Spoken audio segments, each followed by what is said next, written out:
எல்லாருக்கும் வணக்கம். மீண்டும் மெய்ப்பொருள் காண்க தளத்திற்கு எல்லாரையும் நான் வரவேற்கிறேங்க. முதல்ல சர்வதேச சந்தையை பார்ப்போங்க. நேத்து அமெரிக்கன் மார்க்கெட் கொஞ்சம் ஏறி இருந்ததுங்க. நாஸ்டாக் ஒரு 92 பாயிண்ட் அப்பு, டவ் ஒரு 32 பாயிண்ட் அப்பு, S&P 500 ஒரு 4 பாயிண்ட் அப்புங்க. லாஸ்ட் 5 டேஸ்ன்னு எடுத்துக்கிட்டீங்கன்னா, நாஸ்டாக், S&P 500 2மே ஃபிளாட்டா தான் இருந்தது. டவ் வந்து ஒரு 1.25% ஏறி இருந்ததுங்க. ஜாப்பனீஸ் மார்க்கெட் எடுத்துட்டோம்னா, லாஸ்ட் 5 டேஸ்ல 3%க்கு பக்கமா ஏறி இருக்கு. அடுத்து நம்ம நிஃப்டி 50க்கு வருவோங்க. நிஃப்டி 50 நேத்து குளோசிங்ல ஒரு 159 பாயிண்ட்ஸ் ஏறி 23,350ல கடைசியா க்ளோஸ் ஆச்சுங்க. 24,000 கிராஸ் பண்ணணும். கிராஸ் பண்ணா அடுத்து கொஞ்சம் மேல போறதுக்கு வாய்ப்பு இருக்கு அப்படின்ற மாதிரி செய்திகள் வந்திருக்கு. அடுத்து நிஃப்டி 50யை பொறுத்த வரைக்கும் இந்த வாரத்துல 6% ஏறி இருக்காங்க. கிட்டத்தட்ட 2021 பிப்ரவரியில இருந்து ஒரு 4-5 வருஷம் கழிச்சு இப்பதாங்க ஒரு பெஸ்ட் பெர்ஃபார்மன்ஸ். ஒரு சிங்கிள் வீக்ல 6% வந்து ஏறினது. மிட் கேப் ஒரு 7% ஏறி இருக்கு. ஸ்மால் கேப் ஒரு 8% ஏறி இருக்கு. எல்லாருக்குமே மகிழ்ச்சி தான். தொடர்ந்து 6 மாசமா வந்து எஃப்ஐஐஸ் வித்துக்கிட்டே இருந்தாங்க மெதுவா. நேத்து ஒரு 7,500 கோடிக்கு பக்கமா எஃப்ஐஐஸ் வந்து வாங்கியிருக்கிறாங்க. எந்த ஏரியாஸ்ல வாங்கினாங்க, பிளாக் டீல்ஸா, என்ன ஏதுங்கிற விவரம்லாம் இனிமே தான் வரும். டிஐஎஸ் வந்து ஒரு 3,200 கோடிக்கு வித்திருக்கிறாங்க. அடுத்து இன்னொரு மகிழ்ச்சியான செய்தி என்ன அப்படின்னா, அமெரிக்க டாலருக்கு நிகரான இந்திய ரூபாயோட மதிப்பு கிட்டத்தட்ட 87.50 வரைக்கும் சரிஞ்சது இல்லையா? ஸோ நேத்து மட்டுமே ஒரு 36 காசு கெயின் ஆயிருக்குங்க. இன்னைக்கு வந்து 86 ரூபாயா இருக்கு ஒரு யூஎஸ் டாலர்.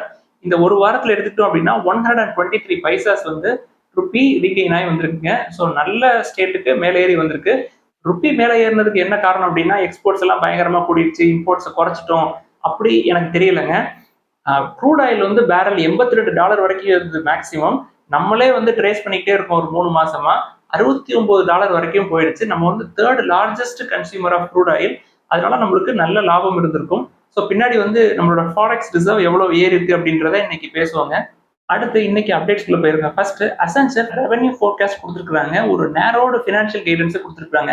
எதை காரணம் காட்டி இப்படி ரெவென்யூ கைடன்ஸை நேரோ டவுன் பண்ணியிருக்காங்க அப்படின்னா, அன்சர்டன் என்விரான்மெண்ட், ஒரு அன்சர்டன்டி இருக்குங்க. ட்ரம்ப் அவர்களுடைய டேரிஃப் அது எந்த மாதிரி பாதிப்புகளை ஏற்படுத்தும் அப்படின்றதெல்லாம் தெரியாது. பட் எக்கனாமி ஸ்லோ டவுன் ஆகிறதுக்கு வாய்ப்புகள் பிரகாசமா இருக்கு. அதனால அசென்சர் ரெவென்யூ கைடன்ஸ் குறைச்சதுனால ஐடி செக்டர்லாம் நேற்று கூட மேலே ஏறல. ஐடில நிறைய செல்லிங்ஸ் வந்து இருக்குங்க. ஸோ நம்மளுக்கு வாய்ப்பு கிடைக்குது அப்படின்றத பார்ப்போம்.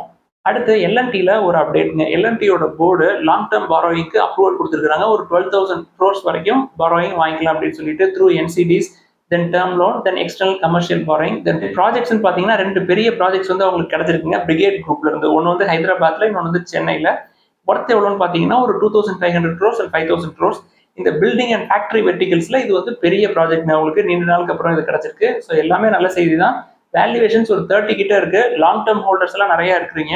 ஸோ நீங்க தொடர்ந்து அதை ஹோல்ட் பண்ணலாம். அடுத்து ஃபாரெக்ஸ் ரிசர்வ்ஸ்ல ஒரு அப்டேட்ங்க. ஃபாரெக்ஸ் ரிசர்வ்ஸ் மார்ச் 14 வரைக்கும் எடுத்துக்கிட்டோம் அப்படின்னா ஒரு ஷார்ட் ரைஸ் வந்து தெரியுதுங்க. கிட்டத்தட்ட $305 மில்லியன் ஃபாரெக்ஸ் ரிசர்வ்ஸ் ஏறி இருக்குது. இப்போதைக்கு ஃபாரெக்ஸ் ரிசர்வ்ஸ் $654.27 பில்லியன் இருக்குங்க மார்ச் 14 வரைக்கும். என்ன காரணம் அப்படின்னா, க்ரூட் ஆயிலோட பிரைஸ் தொடர்ந்து குறைஞ்சிருந்தது. மார்ச் 14 வரைக்கும்னா $69 வரைக்கும் போயிருந்தது. ஸோ அதுல ஃபாரெக்ஸ் ரிசர்வ்ஸ் நம்மளுக்கு சேவ் ஆயிருக்கும். அடுத்து மஹேந்திரா அண்ட் மஹேந்திரால ஒரு அப்டேட்ங்க. மஹேந்திரா அண்ட் மஹேந்திராவோட கார்ஸ் வருகிற ஏப்ரல் 1 2025 இருந்து ஒரு 3% காஸ்ட்லியரா இருக்குங்க. கம்பெனி வந்து அனௌன்ஸ் பண்ணிட்டாங்க. இதுக்கு முன்னாடி Maruti Suzuki, Tata Motors, Kia Motors, Renault, Hyundai எல்லாருமே வந்து 2 to 3% ஏற்றிருக்காங்க. ஸோ இவங்க கமர்ஷியல் வெஹிக்கிள்ஸ் தென் எஸ்யூவிஸ் எல்லாத்தையுமே நாங்கள் 3% ஏற்றுவோம் depending upon the variant and model அப்படின்னு சொல்லியிருக்காங்க. இன்புட் காஸ்ட் தான் நம்ம ஏற்கனவே பல தடவை சொல்லிட்டோம். அடுத்து ஹீரோ மோட்டர் காப்ல ஒரு அப்டேட்ங்க. நேற்று நம்ம பேசணும் இல்லையா, யூஎஸ் மோட்டார்ஸ் அப்படின்னு சொல்லிட்டு 3 wheeler 4 wheeler electric vehicle manufacturers அவங்க. அதுல வந்து ஒரு 525 கோடி ரூபாய் இன்வெஸ்ட் பண்ண போறோம். ஒரு 2 to 3 டிரான்சஸ்ல இன்வெஸ்ட் பண்ணுவோம் அப்படின்னு சொல்லியிருந்தோம் இல்லையா. ஸோ அதுல ஒரு 32.5% ஸ்டேக்கு அந்த கம்பெனியில வாங்குறாங்க. ஸோ மெஜாரிட்டி ஸ்டேக்கு ஒரு 17.5% தான் கம்மியா இருக்கும். எப்படி இன்னைக்கு 2 வீலர் செக்மெண்ட்ல எலக்ட்ரிக் வெஹிக்கிள்ஸ் எடுத்துக்கிட்டோம்னா ஏத்தர் எப்படி கைக்குள்ள போட்டுருக்காங்களோ அதே மாதிரி 3 வீலர் 4 வீலர் கமர்ஷியல் வெஹிக்கிள்ஸ் பொறுத்த வரைக்கும் ஆயிலஸ் மோட்டார்ஸை இவங்க கைக்குள்ள போட்டு வச்சிருக்காங்க. எப்படி இன்னொரு 18% ஸ்டேக்கை வாங்கிடுவாங்க. யூபிஎஸ் சொன்ன மாதிரி ஒரு 3,200 3,250 ரேஞ்சு கண்டிப்பா வரும். லாங் டேர்ம்ல நம்மளுக்கு பெனிஃபிட் இருக்கும். அடுத்து இன்னைக்கு கேள்விகளுக்குள்ள போயிடலாங்க. ஃபர்ஸ்ட் நிறைய கேள்விகள் என்ன அப்படின்னா, மார்க்கெட் வந்து பயங்கரமா ஏற ஆரம்பிச்சிருக்கு. கிட்டத்தட்ட எஃப்ஐஎஸ் நேற்று ஒரு 7,500 கோடிக்கு பக்கமா இன்வெஸ்ட் பண்ணிருக்காங்க. இந்த பேர் மார்க்கெட் உள்ள போகாம புல் மார்க்கெட் சைடு மார்க்கெட் திரும்பிடுச்சா அப்படின்ற மாதிரி ஒரு ரிவர்சல் வந்து தெரியுதா அப்படின்னு சொல்லி கேட்டிருக்காங்க. ஏன்னா நேற்று வந்து எஃப்ஐஎஸ் ரொம்ப ஸ்ட்ராங்கா உள்ள வந்திருக்காங்க. ருப்பி வந்து கெயின் ஆயிருக்குங்க. இது வந்து மார்க்கெட் ரிவர்சலுக்கு ஒரு காரணம். இப்போதைக்கு க்ரூட் ஆயில் பிரைஸ் வந்து குறைஞ்சது, ருப்பி கெயின் ஆனதுக்கு ஒரு ஆடட் அட்வான்டேஜ். என்னைய பொறுத்த வரைக்கும் பர்சனலா மார்க்கெட் இறங்குனா வருத்தப்படுறதோ, இல்ல மார்க்கெட் ஏறுனா சந்தோஷப்படுறதோ அப்படின்றது எனக்கு கிடையவே கிடையாதுங்க. மார்க்கெட்ல எப்பொழுதுமே எனக்கு வேல்யூஸ் இன்வெஸ்ட் பண்றதுக்கு எங்கெங்க இருக்கு அப்படின்றத மட்டும் தான் நான் பார்ப்பேன். மேல ஏறுது, கீழ இறங்குது அப்படின்றத பத்தி எனக்கு கவலையே கிடையாது. பட் பட் புல் ரன் நடக்க போகுதா அப்படின்றதுக்கு என்னென்ன காரணிகள்லாம் வேணும் அப்படின்றத நம்ம வந்து இன்னைக்கு டிஸ்கஸ் பண்ணுவாங்க. இப்போதைக்கு ஜான்வரி, பிப்ரவரி எடுத்துக்கிட்டோம் அப்படின்னா, இன்ஃப்ளேஷன் வந்து குறைஞ்சிருக்கு. கோர் இன்ஃப்ளேஷன் வந்து குறைஞ்சிருக்கு. அது நல்ல விஷயங்க. குரோத் அப்படின்னு எடுத்துக்கிட்டோம்னா கொஞ்சம் கூடியிருக்கு. டிசம்பர் குவார்ட்டரோட கொஞ்சம் கூடியிருக்கு. நம்மளுக்கு வந்து புல் ரன் அப்படின்னா நம்மளுக்கு ஏற்கனவே 26,150 ஆர் 170 ரேஞ்சில் இருக்குங்க. ஸோ அதை வந்து டச் பண்றதுக்கே இன்னும் 2,500 பாயிண்ட் மேல போகணும். அதுக்கு மேல நம்ம போக வேண்டியிருக்கு. ஒரு 12 to 14% வரைக்கும் நிஃப்டி 50 கரெக்டா இருந்தது. இப்போ 6% வந்து மேலே ஏறி இருக்கு இந்த ஒரு வாரத்துல மட்டும். ஸோ ப்ரீவியஸ் ஹையை கிராஸ் பண்ணி மேலே போறதுக்கு மார்க்கெட்டுக்கு என்னென்னலாம் வேணும் அப்படின்றத பத்தி பார்ப்போங்க. ஃபர்ஸ்ட் கம்பெனிஸோட பெர்ஃபார்மன்ஸ் தாங்க மார்க்கெட்டை எப்பொழுதுமே ரன் பண்ணும். எஃப்ஐஐஸ் வந்து வந்திருக்கிறாங்க. பட் ஏப்ரல் 1ஆம் தேதிக்கு அப்புறம் எப்படி அவங்க ரியாக்ட் பண்ணுவாங்க அப்படின்றது தெரியாது. ஏன் அப்படின்னா ஏப்ரல் 1ஆம் தேதியிலேருந்து ரிசல்ட்ஸ் வர ஆரம்பிச்சிடும். ஐடி செக்டர் எடுத்துக்கிட்டோம் அப்படின்னா அசென்ச்சர் ஏற்கனவே ரெவன்யூ கைடன்ஸை நேரோ டவுன் பண்ணிட்டாங்க. ஸோ அதோட எஃபெக்ட் வந்து இந்தியன் மார்க்கெட்லையும் தெரியும். ஸோ நம்மளை பொறுத்த வரைக்கும் டாலர்ஸ் நிறைய உள்ள கொண்டு வர்ற ஆட்கள் யார் அப்படின்னா 2 பேர். ஒன்று வந்து ஐடி, இன்னொன்று வந்து ஃபார்மா. ஸோ ஐடி தான் அதிகமாக வரும்.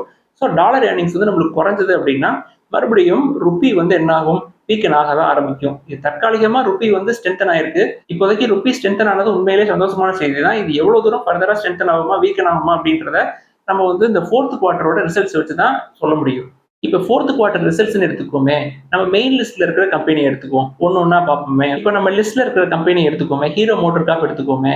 ஜனவரி, பிப்ரவரி, மார்ச் 3லையுமே வந்து சேல்ஸ் குறைஞ்சிருந்தது. அவங்களோட இவி புது மாடல்ஸ் ஒழுங்கா பெர்ஃபார்ம் பண்ணல. தென் ஹோண்டா கிட்ட அவங்க மார்க்கெட் ஷேர் லூஸ் பண்ணியிருக்காங்க. ஸோ ஹீரோல பெருசா பெர்ஃபார்மன்ஸ் இருக்காது. அடுத்து இண்டஸ்இண்ட் பேங்க் எடுத்துக்கோமே. ஏற்கனவே அவங்களோட மைக்ரோ ஃபைனான்ஸ் ஆர்ம்ல டெலிக்வன்ஸ்னால ஸ்ட்ரெஸ் வந்து கடைசி ஒரு 3 குவார்ட்டரா இருக்கு. அது இந்த குவார்ட்டர் குறைஞ்சிருக்குன்னு வச்சுக்குவோம். தென் அக்கௌண்டிங் டிஸ்கிரிபன்சிஸ்னால ஒரு சில லாஸ் இருக்கு இல்லையா? ஸோ அதனால அதுவும் பெரிய ப்ராஃபிட் காட்டினாலும் பெரிய ப்ராஃபிட் காட்டுறதுக்கு வாய்ப்புகள் கம்மி. அடுத்து ஐடிசி எடுத்துக்கோமே. எஃப்எம்சிஜி வந்து ஒரு 4 to 5% தான் growth காட்டுறாங்க. ஃபினான்ஷியல் 26ல ஒரு 6 to 8% இருக்கும் அப்படின்னு சொல்லியிருக்காங்க. ஸோ ரெவன்யூ டிக்ளைன் ஆனாலும் ஆச்சரியப்படுறதுக்கு ஒன்றும் இல்லை. இதில் அட்வான்டேஜ் இருக்க போறது யாரு அப்படின்னா இந்த ஆயில் பிசினஸ், ரிஃபைனரி பிசினஸ் பண்றாங்க இல்லையா, அவங்களுக்குலாம் நல்ல அட்வான்டேஜா இருக்கும். ஏன்னா க்ரூட் ஆயில் பிரைஸ் வந்து நல்லா குறைஞ்சிருக்குது. தென் பெட்ரோல் டீசல் பிரைஸ் பெருசா குறைஞ்ச மாதிரி தெரியல. அதனால அவங்களுக்கு ஒரு நல்ல லாபம் வந்து கிடைக்குங்க. அடுத்து ஆட்டோ செக்டர்ல டாடா மோட்டார்ஸ் எடுத்துக்கலாம். மறுபடியும் சேல்ஸ் ஜனவரிலையும் குறைஞ்சிருந்தது, பிப்ரவரிலையும் குறைஞ்சிருந்தது. கிட்டத்தட்ட 9%, 10% வரை குறைஞ்சிருக்கு. தென் பிரைஸை வேற அடுத்த குவார்டர் ஏற்ற போறாங்க. ஸோ இதெல்லாம் வந்து எப்படி அஃபெக்ட் ஆகும்? ஓவராலா 4th குவார்டர் ரிசல்ட்ஸ் எடுத்துக்கிட்டோம்னா ப்ரீவியஸ் இயர் 4th குவார்டர் ரிசல்ட்ஸை பீட் பண்ணுமா அப்படின்றது சந்தேகம் தான். ஸோ பெர்ஃபார்மன்ஸ் இல்லைன்னா எப்படி ஷேர் பிரைஸ் மேலே போகும்? ப்ரீவியஸ் ஹையை வந்து நம்ம தாண்டி மேலே போகணும் அப்படின்னா ப்ரீவியஸ் இயர்ஸை விட நம்ம growth நம்பர்ஸ் நல்லா காட்டணும். அட்லீஸ்ட் சிங்கிள் டிஜிட் growth-ஆவது இருக்கணும். 8%, 9%-ஆவது இருக்கணும். தென் ஐடிஎஃப்சி ஃபர்ஸ்ட் பேங்க் எடுத்துக்கிட்டோம்னா Q3 கம்பேர் பண்றப்ப Q4ல நல்ல ரிசல்ட்ஸ் காட்டுவாங்கன்னு எனக்கு நம்பிக்கை இருக்கு. பட் ஃபினான்ஷியல் 24 Q4 விட நல்ல ரிசல்ட்ஸ் காட்டுவாங்களா அப்படின்றத நம்ம வெயிட் பண்ணி தான் பார்க்கணும். தென் கர்நாடகா பேங்க் ஏற்கனவே 3rd குவார்ட்டர்லேயே வந்து இயர் ஆன் இயர் ப்ராஃபிட் வந்து குறைஞ்சிருந்தது. தமிழ்நாடு மெர்கன்டைல் பேங்க் 10% வந்து கன்சிஸ்டண்டா அவங்க growth ஆகிட்டே இருக்கிறாங்க. ஸோ ஓவராலா எடுத்துக்கிட்டோம் அப்படின்னா பழைய பீக்கை கிராஸ் பண்ற அளவுக்கு நம்மளால ஃபினான்ஷியல் 24 கம்பேர் பண்றப்ப 25ல ப்ராஃபிட்ஸ் வந்து ஒரு 8 to 10% வந்து காட்ட முடியுமா அப்படின்றது டவுட் தாங்க. அது போக நிப்டி 50ல இருக்கிற ஐடி கெயின்ஸ் எல்லாம் இருக்கிறாங்களே, டிசிஎஸ், இன்ஃபோசிஸ், விப்ரோ, இவங்க எல்லாம் வந்து மியூட்டட் growth தான் இருக்கும் அப்படின்னு சொல்லி அதுல வித்தாங்கன்னு வச்சுக்கோங்களேன், மறுபடியும் இறங்குறதுக்கு சான்சஸ் அதிகமா இருக்குங்க. ஸோ மார்க்கெட் வந்து புல் ரன்னா அப்படின்றத டிசைட் பண்றது நீங்களும் நானும் கிடையாதுங்க. பெர்ஃபார்மன்ஸ் ஆஃப் த கம்பெனி தான். ஸோ அதை வந்து நம்மளால இப்போதைக்கு சொல்ல முடியாது அப்படின்றது தான் என்னுடைய கருத்து. அடுத்த கேள்வி என்ன கேட்டிருக்காங்க, டாரிஷ் சுகர் அப்படின்ற ஒரு கம்பெனி நான் வந்து 40% லாஸ்ல இருக்கு அப்படின்னு சொல்லி கேட்டிருக்காங்க. கம்பெனி வந்து ப்ராஃபிட் பண்ணாத கம்பெனிங்க. ஸோ ப்ராஃபிட் பண்ணாத கம்பெனிக்குள்ள போகக்கூடாது அப்படின்றத தெரிஞ்சுக்கங்க. தென் டெட் டு ஈக்விட்டி 0.55 இருக்கு, ரொம்ப ரொம்ப அதிகம். பெரும்பாலும் இந்த சுகர் செக்டரை கொஞ்சம் தவிர்த்துருங்க.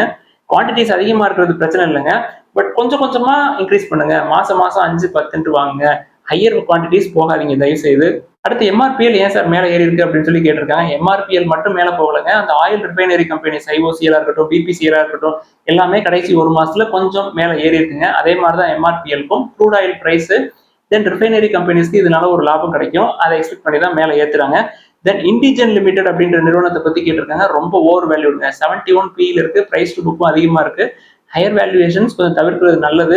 அதே மாதிரி தாங்க மீடியா அசிஸ்ட் ஹெல்த் கேர் அப்படின்னு சொல்லிட்டு ஒரு நிறுவனத்தை பத்தி கேட்டிருக்காங்க. ப்ரொமோட்டர்ஸே பயங்கரமா வித்துருக்காங்க. ஸோ ஹையர் வேல்யூவேஷன்ஸ்ல இருக்கு அப்படின்றது அவங்களுக்கும் தெரியுது. ஸோ கேர்ஃபுல்லா இருங்க. அதுவும் வேல்யூவேஷன்ஸ் அதிகமாக தான் இருக்கு.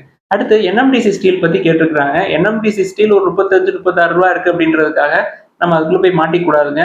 இப்பயும் அது ப்ராஃபிட் பண்ணல. லாஸ்ட் 3 ஆர் 4 குவார்ட்டர்ஸா ஒரு 400-500 கோடி ரூபாய் லாஸ் தான் பண்றாங்க. அடுத்து ஃபைன் ஆர்கானிக்ஸ் அப்படின்ற நிறுவனத்தை பத்தி கேட்டிருக்காங்க. ஸோ நல்ல கம்பெனி மாதிரி தான் தெரியுது. But small cap, debt to equity கிடையாது. ஸோ ஸ்மால் கேப்ல டெட் டு ஈக்விட்டி இல்ல, வேல்யூவேஷன் 30 கீழே இருக்கு அப்படின்னாலே ஓகே தான். பட் ரெவன்யூ வந்து குறைஞ்சிருக்கு.